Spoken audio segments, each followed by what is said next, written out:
السلام علیکم، کیسے ہیں آپ سب؟ امید کرتی ہوں آپ سب ٹھیک ہوں گے۔ بسم اللہ الرحمن الرحیم۔ Novel name Jannat ke Pattay, writer name Nimra Ahmed, case number 7۔ And please آپ لائک شیئر سبسکرائب ضرور کریں تاکہ ہمیں بھی حوصلہ افزائی ہو سکے اینڈ آپ کے لیے اچھے اچھے ناولس لے کے آ سکیں۔ سردی کا زور پہلے سے ذرا ٹوٹا تھا۔ اس صبح بھی سنہری سی دھوپ ٹاکسم اسکوائر پہ بکھری تھی۔ جسمہ آزادی کے گرد ہر سونے کے ذرات چمک رہے تھے۔ وہ دونوں سست روئی سے سڑک کے کنارے چل رہی تھی جب ڈی جے نے پوچھا، حیا یہ ٹاکسم نام کتنے مزے کا ہے، اس کا مطلب کیا ہوا والا؟ میں شہر کی میئر ہوں، جو مجھے پتہ ہوگا؟ نہیں، وہ میرے گائیڈ بک میں لکھا تھا کہ ٹاکسم عربی کا لفظ ہے اور اس کے معنی شاید بانٹنے کے ہیں، کیونکہ یہاں سے نہریں نکل کر سارے شہر میں بڑھ جاتی تھی۔ تمہیں عربی آتی ہے اس لیے پوچھ رہی ہو؟ عربی میں تو ٹاکسم نام کا کوئی لفظ نہیں ہے، اور عربی میں بانٹنے کی تقسیم کہتے ہیں۔ وہ ایک دم رکی اور باختیار سر پہ ہاتھ مارا۔ اوہ، ٹاکسم یعنی تقسیم؟ اگر گوروں کی طرح منہ ٹیڑھا کر کے پڑھو تقسیم، تقسم یا ٹکسم بن جاتا ہے نا قسم۔ واو! وہ دونوں اس بات پہ خوب ہنستی ہوئی آگے بڑھنے لگی اور شاپنگ کے ارادے سے آج استقلال اسٹریٹ کی طرف آئی تھی۔ استقلال اسٹریٹ ٹکسم کے قریب سے نکلنے والی ایک لمبی سی گلی تھی۔ وہ اگلی صبح اطراف سے قدیم آرکیٹیکچر والی اونچی اونچی عمارتوں سے گھری تھی۔ گلی بے حد لمبی تھی۔ وہاں انسانوں کا ایک رش ہمیشہ چلتا دکھائی دے رہا ہوتا۔ بہت سے سامنے کی طرف جا رہے ہوتے اور بہت سے آپ کی طرف آ رہے ہوتے۔ ہر شخص اپنی دھن میں تیز تیز قدم اٹھا رہا ہوتا۔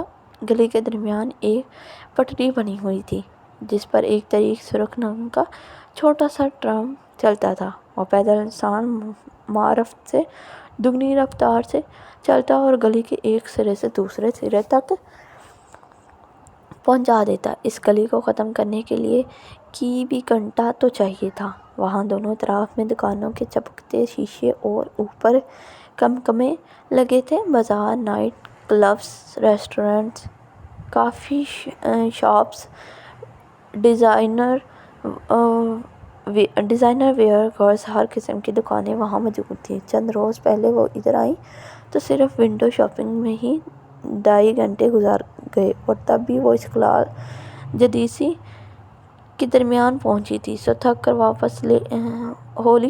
حیا تم نے دیکھا، استقلال اسٹریٹ جیسے ماڈرن علاقے میں بھی تھوڑی دور بعد پر پیریئر ہال ضرور ہے۔ بڑے نیک ہیں بے ترک۔ وہ دونوں طنزیہ ہنستی اور پھر متلاشی نگاہوں سے ادھر ادھر دیکھنے لگی۔ استقلال اسٹریٹ آنے کا اصل مقصد جہاں سے ملنا تھا، اور وہ صرف اس لیے یہاں آئی تھی کہ برگر کنگ جائے، اور میں یہاں سے گزر رہی تھی تو سوچا کہہ کر اسے ملاقات کا بہانہ ہی ڈھونڈ لے۔ وہ دونوں ساتھ ساتھ تیز رفتاری سے چل رہی تھی۔ وہاں ہوا تیز تھی اور حیا کے کھلے بال اڑ اڑ کر اس کے چہرے پہ آ رہے تھے۔ وہ بار بار جیکٹ کے جیب سے ہاتھ نکالتی اور انہیں کانوں کے پیچھے اڑیستی۔ تبھی اس نے برگر کنگ کا بورڈ دیکھا تو ڈی جے کو بتائے بنا ریسٹورنٹ کے دروازے تک آئی، اور اس سے پہلے کہ وہ دروازے پہ ہاتھ رکھتی دروازہ اندر سے کھلا اور کوئی باہر نکلا۔ وہ بے اختیار ایک طرف ہوئی۔ وہ جہاں تھا وہ اسے پہچان گئی تھی، مگر وہ اکیلا نہیں تھا۔ وہ اس کے سامنے سے آدھا ساتھ سے گزر کر نکل گیا تو وہ پلٹ کر دیکھنے لگی۔ ڈی جے نے اسے رکتے نہیں دیکھا تھا۔ وہ اپنی دھن میں دکانوں کو دیکھتی چلتی گئی اور لوگوں کے ریلے میں آگے بہہ گئی۔ حیا یوں ہی اپنے گھٹنوں تک آتے سیاہ کوٹ کے جیبوں میں ہاتھ ڈالے اسے دیکھ رہی تھی۔ اب وہ ہوا کے رخ پہ کھڑی تھی تو اس کے بال پیچھے کی طرف اٹھنے لگے تھے۔ جہان اس سے دور جا رہا تھا۔ اس کے ساتھ ایک دراز قد لڑکی بھی تھی، کوٹ اسکرٹ میں ملبوس، اپنے سرخ بالوں کو اونچے جوڑے میں باندھے وہ لڑکی ناگواری سے ہاتھ ہلا کر کچھ کہہ رہی تھی۔ جہاں اسے نہیں دیکھا، اسے یقین تھا۔ وہ دوڑ کر ان کے پیچھے گئی۔ وہ دونوں بہت تیز چل رہے تھے۔ ان کی رفتار سے ملنے کی سعی میں وہ ایشیائی لڑکی ہانپنے لگی تھی۔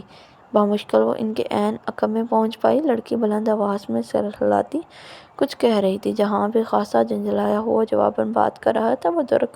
وہ رہے تھے یا کوئی دوسری زبان وہ فیصلہ نہ کر پائی۔ شاید ترک نہیں تھا، وہ بہت لمبے فقرے بول رہے تھے۔ وہ جتنی ترک حیا نے اب تک سنی تھی وہ ایسی نہیں تھی۔ ترک میں فقرے چھوٹے ہوتے تھے، بس فعال استعمال کیا اور اس کے آگے پیچھے سابقے لحاظے لگا کر ایک بڑا لفظ بول دیا جو معنی میں کئی فقروں کے برابر ہوتا تھا۔ جہاں وہ شور و رش میں بامشکل اتنی آواز سے اسے پکار پائی کہ وہ سن سکے۔ اس کی تیسری پکار پہ وہ رکا، لڑکی بھی ساتھ رکی، وہ دونوں ایک ساتھ پلٹے۔ اس کے ہونٹ جہاں کو دیکھ کر ایک معصوم مسکراہٹ میں ڈلنے لگے تھے۔ کیا مسئلہ ہے؟ اس نے سنجیدہ اکھڑے انداز میں آئی برو اٹھائے۔ اس کے چہرے پہ اتنی سختی اور ناگواری تھی کہ حیا کے مسکراہٹ میں کھلتے لب بند ہو گئے۔ اس کا رنگ پھیکا پڑ گیا۔ میں حیا؟ وہ بے یقینی سے بنا پلک جھپکے اسے دیکھ رہی تھی۔ اسے شک گزرا کہ جہاں نے اسے نہیں پہچانا۔ ہاں تو پھر؟ وہ بنے سکڑے بولا۔ وہ لڑکی کوٹ کی جیبوں میں ہاتھ ڈالے کھڑی ناپسندگی سے حیا کو دیکھ رہی تھی۔ پھر؟ حیا نے بے یقینی سے زیر لب دہرایا۔ وہ ششدر سی جہاں کو دیکھ رہی تھی۔ کوئی کام ہے؟ وہ مشکل ضبط کر کے بولا۔ حیا نے دھیرے سے نفی میں سر ہلایا۔ اس میں بولنے کی سخت نہیں رہی تھی۔ تو میری شکل کیا دیکھ رہی ہو؟ جاؤ۔ وہ شانے چٹک کر پلٹا۔ لڑکی بھی ایک اچرتی نگاہ اس پر ڈال کر مڑ گئی۔ اسکلال اسٹریٹ پہ لوگوں کا ریلا آگے بڑھتا گیا۔ جہاں سکندر اور اس لڑکی کے پیچھے بہت سے لوگ اس سمت جا رہے تھے۔ کتنی ہی دیر وہ سخت کھڑی بہت سے سروں کی پشت کے درمیان اور ان دونوں کو دور جاتے دیکھتی رہی۔ اس کی پلکیں جھپکنا بھول گئی تھی۔ ان دونوں کے سراپے ہجوم میں گم ہو رہے تھے۔ وہ دو نقطے بنتے جا رہے تھے، مدھم، دور، بہت دور۔ حیا ڈی جے کہیں دور اتھل پتھل کے سانسوں کے درمیان چل رہی تھی، مگر وہ سن نہیں رہی تھی۔ وہ اسی طرح بھیڑ کے درمیان پتھر ہوئی کھڑی اسی سمت دیکھ رہی تھی۔ وہ بہت دور جا چکے تھے۔ سخت پتلیوں میں اب درد ہونے لگا تھا۔ بالآخر بوجھ سے اس کی پلکیں گریں اور جھک کر اٹھیں تو منظر بھیگ چکا تھا۔ اس نے پھر سے پلکیں جھپکائیں تو بھیگی آنکھوں سے قطرے رخساروں پہ گرنے لگے۔ سامنے کا منظر قد واضح ہوا، مگر لمحے بھر کی تاخیر سے اس کی تعقب ہار گیا تھا۔ وہ دونوں بھیڑ میں گم ہو گئے تھے۔ وہ اپنا منظر کھو چکی تھی۔ آنسو ٹپ ٹپ اس کی ٹھوڑی سے نیچے گردن میں لٹکتے گئے۔ حیا، کدھر رہ گئی تھی تم؟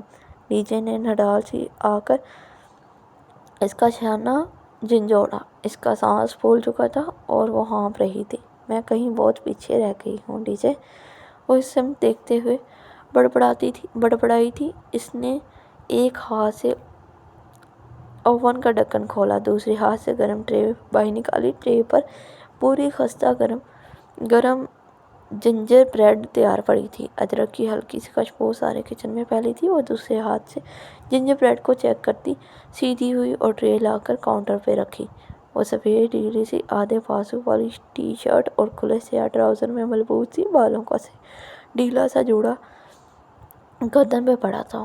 وہ ابھی الجھی سی لٹیں گالوں کو چھو رہی تھیں۔ ٹی شرٹ کے اوپر پہنے ایپرن پر جگہ جگہ چاکلیٹ اور کریم کے دھبے لگے تھے۔ معتصم کاؤنٹر کے ایک طرف کھڑا پیالے میں انڈے کی سفیدی پہن رہا تھا۔ ڈی جے دوسرے طرف کھڑی سجاوٹ کے لیے بنٹیز اور رنگ برنگے بینز کے پیکٹ کھول کر پلیٹ میں انڈے رہی تھی۔ ہر رنگ کے بینز، کینڈیز اور سرخ بینز کا ڈھیر لگ چکا تھا۔ آج حسین کا سالگرہ تھی۔ روایتی طریقے سے کیک بنانے کی بجائے حیا اس کے جنجر بریڈ ہاؤس تیار کر رہی تھی۔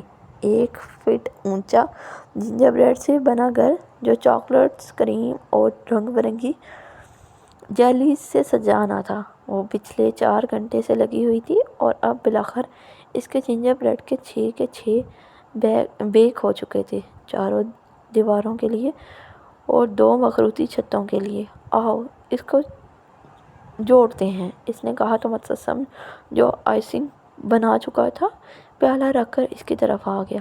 ڈی جے اب ایک دیوار اٹھا کر اس میں سے مستطیل دروازہ کاٹ رہی تھی۔ حیا اور معتصم نے احتیاط سے دیواریں متصل کھڑی کیں اور ان کی جوائنٹ پہ بطور گم مخصوص سیرپ لیپ دیا اور بہت آہستہ سے اپنا ہاتھ ہٹائے۔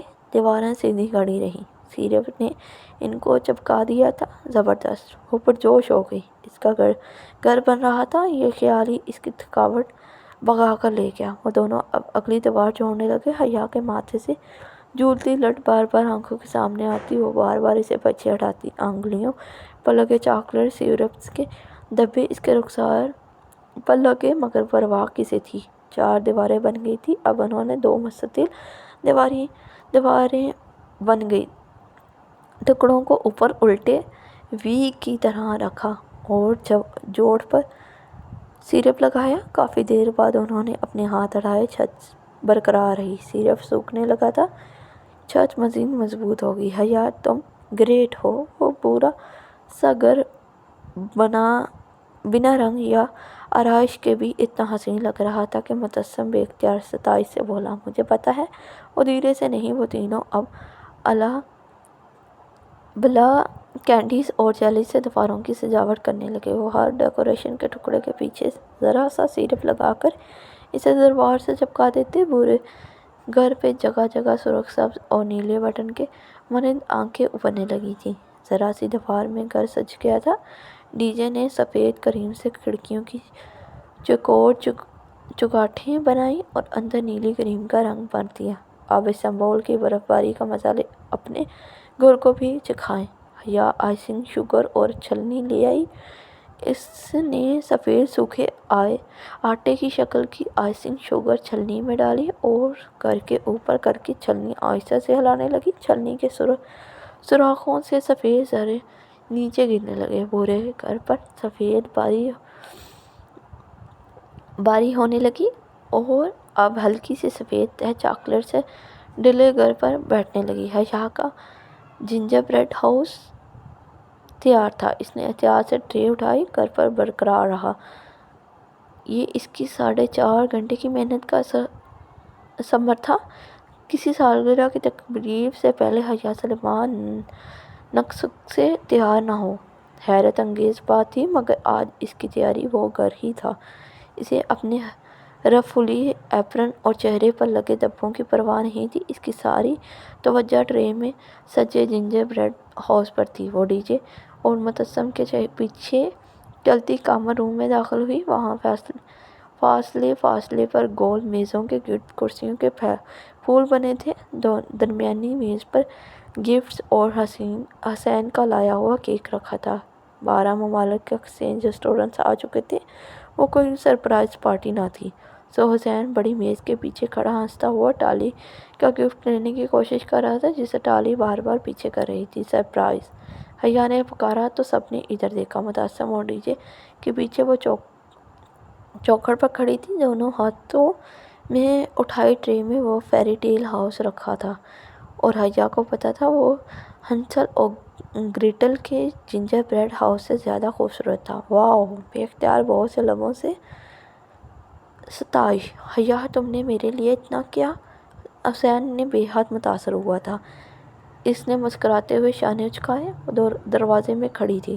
دروازہ آدھا کھلا تھا اور سردی اندر آ رہی تھی۔ آؤ حیا، اسے میز پر لے آؤ۔ متبسم بڑی میز سے گفٹس، کیکس اور دوسری ڈشز کے درمیان چیزیں ہٹا کر جگہ بنانے لگا۔ سردی کی لہر دروازے سے اندر گھس رہی تھی۔ اس نے بائیں ہاتھ میں ٹرے پکڑے، دائیں ہاتھ سے دروازہ دھکیلنا چاہا۔ وہ بدقسمتی کا لمحہ تھا۔ دروازے کی نوب کو اس نے چھوا ہی تھا کہ دروازہ زور سے پورا کھلا اور کوئی تیزی سے اندر داخل ہوا۔ کھلتے دروازے نے اس کا بڑا ہاتھ پیچھے دھکیلا اور وہ توازن برقرار نہ رکھ سکی۔ بے اختیار ایک قدم پیچھے ہٹی اور تب ہی اس کی بائیں ہاتھ میں پکڑی ٹرے ٹیڑھی ہو گئی۔ اوہ نو! بہت سی دلواز چیخیں بلند ہوئیں اور ان میں سے سب سے دلخراش چیخ اس کی اپنی تھی۔ الٹی ہوئی ٹرے اس کے ہاتھ میں رہ گئی۔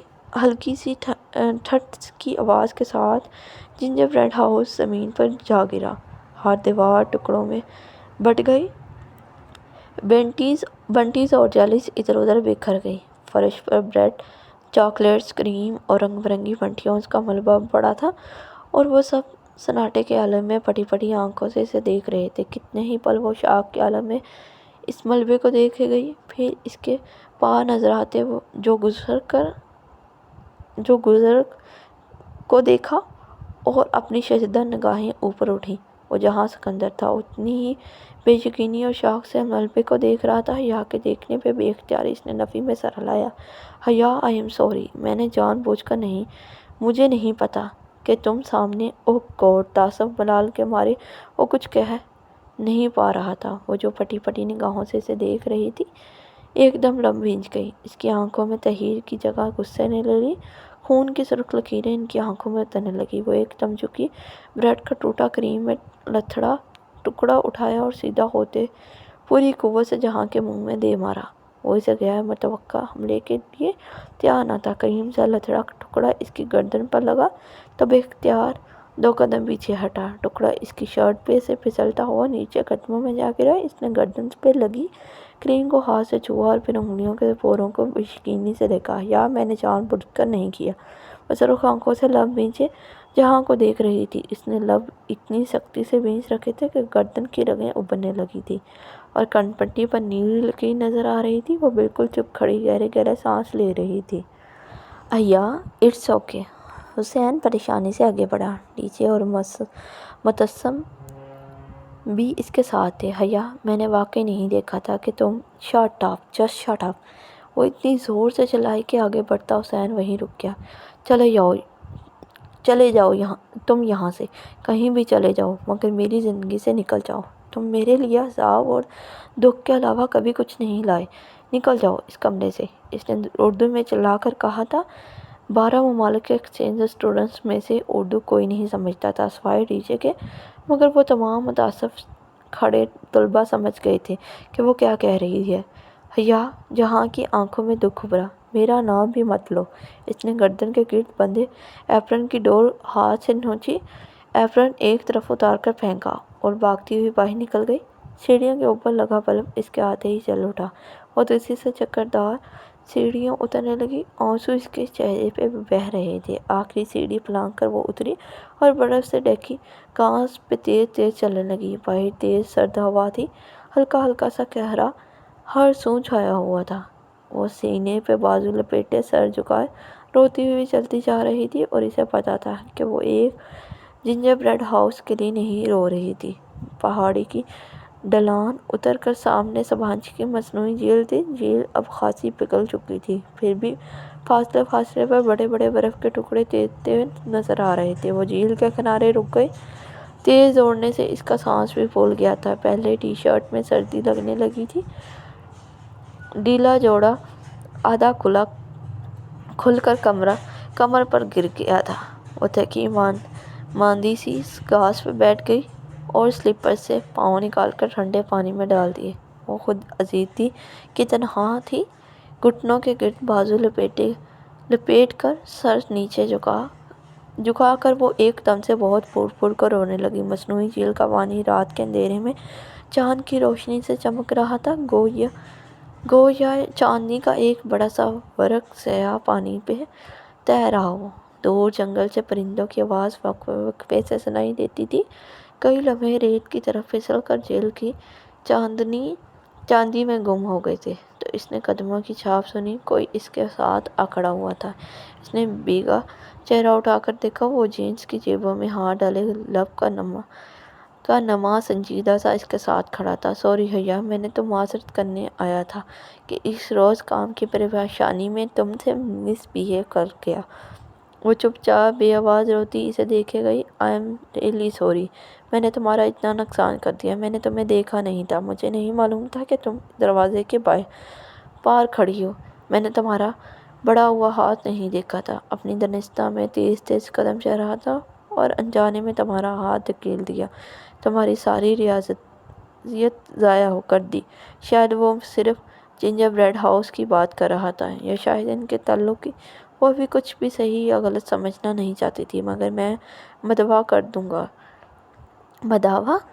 اس کے بہتے آنسو پہ پل پل کو تھے۔ ہاں، میں تمہیں بالکل ایسا جنجر بریڈ ہاؤس بنا کر لا دوں گا۔ اور اس کا دل چاہا وہ پھوٹ پھوٹ کر پھر سے رو دے۔ مائی فٹ جہاں سکندر۔ وہ ایک جھٹکے سے اٹھی اور گیلے پیر پانی سے نکال کر سلیپرز میں ڈالے۔ میری زندگی میں جنجر بریڈ ہاؤس سے بڑے مسائل ہیں۔ وہ تیزی سے پلٹی تو ڈھیلے جوڑے کا آخری بلب بھی کھل گیا اور سارے بال آبشار کی طرح کمر پر سیدھے گرتے گئے۔ وہ تیز تیز قدم اٹھاتی اوپر ڈھلان پر چڑھنے لگی۔ جہاں لب لب کاٹتا اسے دور جاتے دیکھتا رہا، وہ تکیے سے ٹیک لگائے پاؤں لمبے کیے کمبل میں لیٹی تھی۔ دونوں ہاتھوں سے موبائل تھا میں وہ گیم کھیل رہی تھی۔ ساتھ والے بنک پہ ٹاری منہ پہ تکیہ رکھے سو رہی تھی۔ چیری اسٹڈی روم میں تھی۔ خدیجہ نیچے اپنے بنک کی کرسی پر بیٹھی میز پہ رکھے لیپ ٹاپ کی کھنجیوں پہ انگلیاں چلا رہی تھی۔ حسین کا birthday gingerbread house ٹوٹنے سے خراب نہیں ہوا۔ اس کا برتھ ڈے تمہارے اوور ریئیکشن سے خراب ہوا ہے۔ تم نے اپنے کزنز کے ساتھ اچھا نہیں کیا۔ اس کا قصور نہیں تھا، اس نے تمہیں واقعی نہیں دیکھا تھا۔ اگر تم تھوڑا سا ضبط کر لیتی اور کھلے دل سے اپنے کزن کو ویلکم کرتی تو ہم اسے ٹوٹے جنجر بریڈ ہاؤس کو یادگار بنا لیتے، اسے ایک دوسرے کے چہروں پہ ملتے، اس کے ساتھ تصویریں کھنچواتے اور کیا کچھ نہ کرتے۔ چیزیں وقتی ہوتی ہیں، ٹوٹ جاتی ہیں، بکھر جاتی ہیں، رویے دائمی ہوتے ہیں، صدیوں کے لیے اپنا امر چھوڑ جاتے ہیں۔ انسان کو کوئی چیز نہیں ہرا سکتی جب تک کہ وہ خود ہار نہ مان لے، اور تم نے آج ایک ٹوٹے ہوئے جنجر بریڈ ہاؤس سے ہار مان لی۔ لیپ ٹاپ کی اسکرین پہ نگاہیں جمائے تیزی سے کچھ ٹائپ کرتی کہہ رہی تھی۔ حیا اسی طرح بل چاہتی موبائل کے بٹن دباتی رہی۔ تمہارے جانے کے بعد سب اتنے شرمندہ تھے کہ مت پوچھو۔ کس طرح میں نے بامشکل سب کو منا کر حسین سے کیک کٹوایا۔ دفعتاً حیا کا موبائل بجا تو ڈی جے خاموش ہو گئی۔ حیا نے لمبی چیک اسکرین کو دیکھا، وہاں جہاں کا موبائل نمبر لکھا آ رہا تھا۔ چاہنے کے باوجود بھی وہ موبائل مسترد نہ کر سکی۔ کیا ہے؟ اس نے فون کان سے لگا کر بہت آہستہ سے کہا۔ ابھی تک خفا ہو؟ وہ ایک دم اتنی اپنائیت سے پوچھنے لگا کہ وہ لب کاٹ کر رہ گئی۔ حلق میں آنسوؤں کا گولا سا اٹکنے لگا۔ خفا ہونے کا اختیار اپنوں کو ہوتا ہے، مجھے بھی یہ اختیار کبھی کسی نے نہیں دیا ہی نہیں۔ اتنے لمبے مکالمے مت بولو مجھ سے، اب سردی میں نہیں کھڑا ہوا جا رہا۔ فوراً باہر آؤ۔ اور ایک دم اٹھ بیٹھی۔ تم کہاں ہو؟ آنسو غائب ہو گئے۔ تمہارے روم کے باہر بالکنی میں کھڑا ہوں۔ میرے اللہ، تم اب تک یہیں ہو؟ وہ فون پھینک کر اٹھی، تیزی سے سیڑھیاں پلنگتی نیچے اتری اور دوڑ کر دروازہ کھولا۔ وہ بالکنی کی ریلنگ سے ٹیک لگائے سینے پہ بازو لپیٹے کھڑا تھا۔ اسے دیکھ کر مسکرایا۔ اف جہاں! حیا دروازہ بند کر کے استقائی۔ اس نے ٹی شرٹ کے اوپر ایک کھلا سا سیاہ سویٹر پہن لیا تھا اور بالوں کا پھر سے ڈھیلا جوڑا باندھ لیا تھا۔ آنکھیں ہنوز متورم تھیں۔ کب سے کھڑے ہو ادھر؟ وہ خفگی سے کہتی اس کے ساتھ آ کھڑی ہوئی تھی۔ جب سے تم نے بتایا تھا کہ تمہاری زندگی میں جنجر بریڈ ہاؤس سے بڑے مسائل ہیں، میں نے سوچا ان کو حل کیے بغیر نہ جاؤں۔ چائے تو نہیں پلاؤ گی؟ وہ کچھ ایسے ڈرتے ڈرتے بولا کہ وہ ساری تلخی بھلا کر ہنس دی۔ وہ دونوں ساتھ ساتھ اندرونی سیڑھیاں اترنے لگے۔ اور تمہیں ایپل ٹی پلاتی ہوں، تمہارے ترکی کی سوغات ہے، ورنہ پاکستان میں تو ہم نے کبھی سیب والی چائے نہیں پی اور ہم یہی پی کر بڑے ہوئے ہیں۔ کتنا فرق ہے نا ہم میں؟ وہ شاید یوں ہی بولا تھا، مگر کچن کا دروازہ کھولتی حیا نے مڑ کر اسے دیکھا۔ ضرور تھا، ہاں بہت فرق ہے ہم میں۔ اس نے تسلیم کر لیا تھا، اس نے ہار مان لی تھی اور انسان کو کوئی چیز نہیں ہرا سکتی جب تک کہ وہ خود۔ اف یہ ڈی جے کے سنہری اقوال بھی نہ۔ وہ سر جھٹک کر کچن میں داخل ہوئی۔ ایپل ٹی تو ختم ہے، اب سادہ چائے پیو۔ اس نے کیبنٹ کھول کر چند ڈبے آگے پیچھے کیے اور پھر مایوسی سے بتایا، دودھ نکالو، میں چائے کا پانی چڑھاتا ہوں۔ وہ آگے بڑھا، دیگچی ڈھونڈ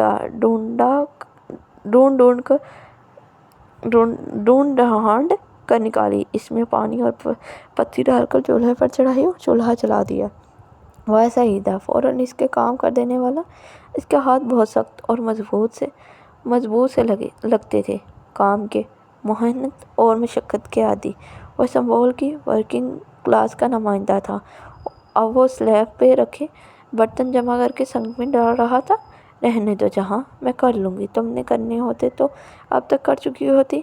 اب اس سے پہلے کہ پانی سوکھ جائے دودھ ڈال دو، بلکہ مجھے دو۔ اس نے پلیٹ دھوتے ہوئے دوسرے ہاتھ سے دودھ کا ڈبہ اٹھایا اور خود ہی دیگچی میں ڈال دیا۔ وہ اسے دیکھ کر رہ گئی۔ وہ کھلے نل تلے پلیٹ گھنگا رہا تھا، جینز اور جوکرز پہنے تھے، سویٹر کی آستینیں کوہنیوں تک مروڑے۔ وہ ٹکسم اسکوائر کی میٹرو میں موجود اس ایگزیکیوٹ سے قدم مختلف لگ رہا تھا جس سے چند ہفتے قبل حیا ملی تھی۔ حیا ڈی جے حواس باختہ سی چلاتی ہوئی کچن میں داخل ہوئی۔ تمہارا فون مر جائے گا بج کر۔ او السلام علیکم۔ جہاں کو دیکھ کر وہ گڑبڑا گئی۔ وعلیکم السلام۔ جہاں نے پلٹ کر اسے جواب دیا، تمہارا فون۔ حیا کا فون دیکھ کر واپس مڑ گئی۔ حیا نے موبائل پہ دیکھا، 5 مسڈ کال، ترکی کا کوئی غیر شناسا نمبر۔ اسی وقت اس کا موبائل پھر بجنے لگا۔ اس نے اسکرین کو دیکھا، وہی ترکی کا نمبر۔ اس بار اس نے کال وصول کر دی۔ ہیلو۔ جب وہ بولی تو اس کی آواز میں تذبذب تھا۔ حیا سلیمان، بندے کو عبد الرحمن پاشا کہتے ہیں۔ اب تک تو آپ مجھے جان گئی ہوں گی، وہ شستہ اردو میں کہہ رہا تھا۔ اس کی آواز میں ممبئی کے باسیوں کا تیکھا پن تھا اور لہجہ بہت ٹھنڈا۔ حیا کا رنگ پھیکا پڑ گیا۔ اس نے پلکیں اٹھا کر جہاں کو دیکھا۔ وہ بہت غور سے اس کے چہرے کے اتار چڑھاؤ کو دیکھ رہا تھا۔ رانگ نمبر، اس نے کہہ کر فون رکھنا چاہا مگر وہ آگے بڑھا اور فون اس کے ہاتھ سے لے لیا۔ کون؟ وہ فون کان سے لگا کر بولا تو اس کے چہرے پہ بے پناہ سختی تھی۔ کون؟ اس نے ڈرایا۔ شاید دوسری جانب سے کوئی کچھ بول نہیں رہا تھا۔ جہاں چند لمحے انتظار کرتا رہا، پھر اس نے فون کان سے ہٹایا۔ بند کر دیا ہے؟ اس نے موبائل حیا کی طرف بڑھاتے ہوئے جانچتی مشکوک نگاہوں سے دیکھا۔ کون تھا؟ تمہیں نہیں بتایا تو مجھے کیوں بتاتا؟ شاید رانگ نمبر تھا۔ وہ اب سنبھل چکی تھی۔ تمہیں کوئی تنگ تو نہیں کر رہا؟ پھر جیسے وہ چونکا۔ وہ پھول پتہ نہیں کون ہے؟ اس نے شانے اچکائے ہیں۔ جانے دو۔ ہراساں منٹ ایک جرم ہے، ہم اس کے لیے پولیس کے پاس جا سکتے ہیں۔ ہراسمنٹ ایک جرم ہے، ہم اس کے لیے پولیس کے پاس جا سکتے ہیں۔ وہ کچھ سوچ کر بولا، کسی مسئلے کا حل جہاں سکندر کے پاس نہ ہو، ایسا ممکن تھا؟ بولا، جانے دو، میں اسے زیادہ اہمیت نہیں دیتی، خود ہی تھک کر رک جائے گا۔ گویا کہ وہ مطمئن نہیں ہوا تھا مگر سر ہلا کر پلٹ گیا اور نل پھر سے کھول دیا۔ حیا نے موبائل کو سائلنٹ پر لگا کر جیب میں ڈال دیا۔ وہ اس نازک رشتے میں مزید بدگمانی کی متحمل نہ تھی۔ چولہا کیوں بند کر دیا؟ ابھی پکنے دیتی، میں زیادہ کڑی ہوئی چائے پینے کا عادی ہوں۔ اسی پل چولہا بند ہوا تو وہ چونکا۔ میں نے انہیں بند کیا۔ یہ آٹومیٹک ہے، ہر 15 منٹ بعد 10 منٹ کے لیے بند ہو جاتا ہے۔ اب 10 منٹ بعد خود ہی جل اٹھے گا۔ یہ اچھا کام ہے۔ اسے جیسے کوفت ہوئی۔ پھر آخری برتن گنگالتے ہوئے وہ بار بار چولہے کو سوچتی نظروں سے دیکھتا رہا۔ جب برتن دھل گئے تو ہاتھ دھو کر چولہے کی طرف آیا۔ برتن دھل گئے تمہارے، اب تمہاری زندگی کے اگلے مسئلے کو حل کرتے ہیں۔ اس کے بعد کون سا مسئلہ ہے وہ بھی بتاؤ۔ وہ چولہے کو پھر سے جلانے کی کوشش کرنے لگا۔ میری زندگی کے مسئلے ٹوٹے کیبنٹ یا ٹھنڈے چولہے کی طرح نہیں ہیں جو تم حل کر لو۔ اچھی بھلی زندگی ہے تمہاری، کیا مسئلہ ہے تمہیں سوائے اس بیکار چولہے کے؟ کوئی تو حل ہوگا اس کا بھی۔ وہ نچلا لب دبائے جھک کر سوئچ سے چھیڑ چھاڑ کر رہا تھا۔ اس کا کوئی حل نہیں ہے۔ یہ ناممکن ہے کہ کسی مسئلے کا کوئی حل نہ ہو۔ ٹھہرو، میں کچھ کرتا ہوں۔ وہ پنجوں کے بل زمین پہ بیٹھا اور جھک کر نیچے سے چولہے کا جائزہ لینے لگا۔ جہاں رہنے دو، میرے کار سے میرا ٹول باکس لے آؤ، ڈیش بورڈ میں پڑا ہوگا، تب تک میں اسے دیکھتا ہوں۔ وہ جینس کی جیب سے چابیوں کا گچھا نکال کر اس کی طرف بڑھائے گردن نیچے جھکائے چولہے کے ارد گرد جیسے کچھ تلاش کر رہا تھا۔ وہ جہاں ہی کیا جو کچھ کرنے کی ٹھان لے تو پھر کسی کی سنے۔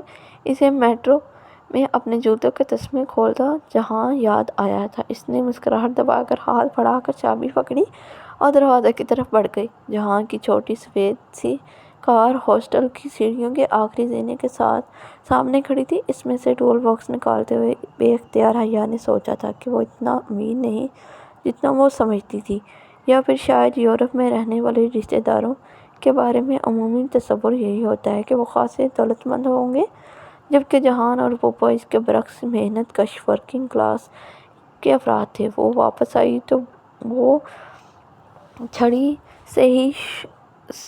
سے ہی شروع ہو چکا تھا اور پائپ ساکٹ اور پتہ نہیں کیا کیا کھولے بیٹھا تھا۔ چند منٹ وہ خاموشی سے سلیب کے ساتھ ٹیک لگائے کھڑی سے کام کرتے دیکھتی رہی اور وہ دائیں گھٹنے اور بائیں پنجے کے بل زمین پہ بیٹھا پائپ کے دبانے پہ